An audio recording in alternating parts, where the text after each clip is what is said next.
In this video on effective presentations, we're looking at delivery. This time, we're focusing on visuals. Some questions for you to make some notes about. What makes for a good slide, for a good visual? Should font be a particular size or style? Should font be the same? Should we show our information all at once or reveal? Does it even matter? Make some notes. Okay, let's look at some of the answers. Look at this number. Try to commit it to your memory. Write it down. Okay, check how many numbers you got. How many did you get right? There's 10. If you got 10, you've done very well. Most people top out at around 7. Okay, how about if I show you the numbers like this? It's my birthday, 25th of January 1965. I'm giving my age away. And my time of birth, 2 past midnight. Commit that to memory. Write it down. How'd you go this time? I'm guessing you got it right. Pretty much all of the numbers right. That information compared to the top level of information, there's a huge difference there. The second lot of information has been chunked together meaningfully. It looks like a date. It is a time. It's got AM next to it. It has the slashes of a birthday. This information is now chunked and has meaning. Now, this is what we want you to do, chunking. You chunk by section and you can also chunk by slide.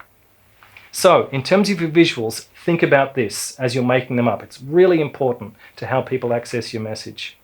Try to have no more than 7 elements, either textual or visual. George Miller at Princeton University did some fascinating research around this and concluded that around 7 pieces of information is what people can handle at a time. Keep your text big, 18 to 32 point print, around that range. Try not to go below 18. Sans serif fonts or serif fonts, the choice is up to you. I personally prefer sans serif, and most of mine are in Calibri or Arial fonts, rounded sans serif fonts. Above all, keep your slides or your visuals clean and simple with high contrast.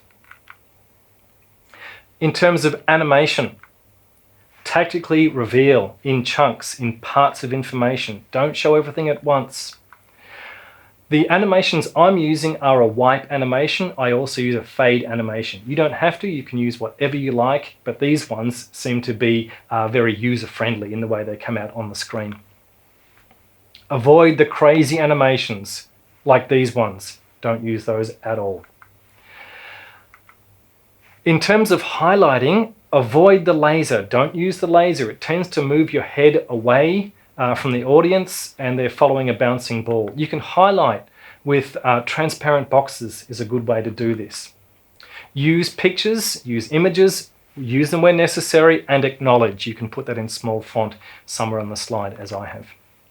Okay, let's look at this in action. Let's say you're doing a graphic visual like this one, and rather than using the laser to point at the teeth you're working on, you might use shaded boxes like this to talk about the operation on the top teeth, then the operation on the lower teeth. That's a much nicer way of working, and it keeps your head on the audience, of course, as well. It looks nice too, I think. Look at this visual.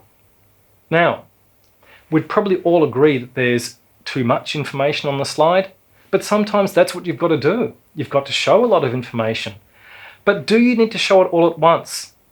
I put it to you that you don't. So you might start there and talk about the heading and what information is up there. Then you might go through each element of the slide, a bit more slowly than I'm doing, but you go through each element separately.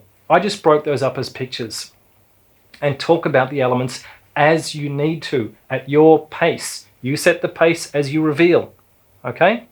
Again, you can highlight by using shaded boxes, where you can go to key parts of the visual, or you might use things like a circle image. Again, think about the way you're showing the data you have. If you have a complex data set like this one, and you've been told you need to use it, and we might all agree that this is not the way we want to focus on this type of information, because there's too much of it, you might de-emphasize using grey shaded boxes and then emphasize the part you want to talk about. That's the end of this video. For more academic skills resources, go to our website. For more videos in this series, go to our YouTube channel.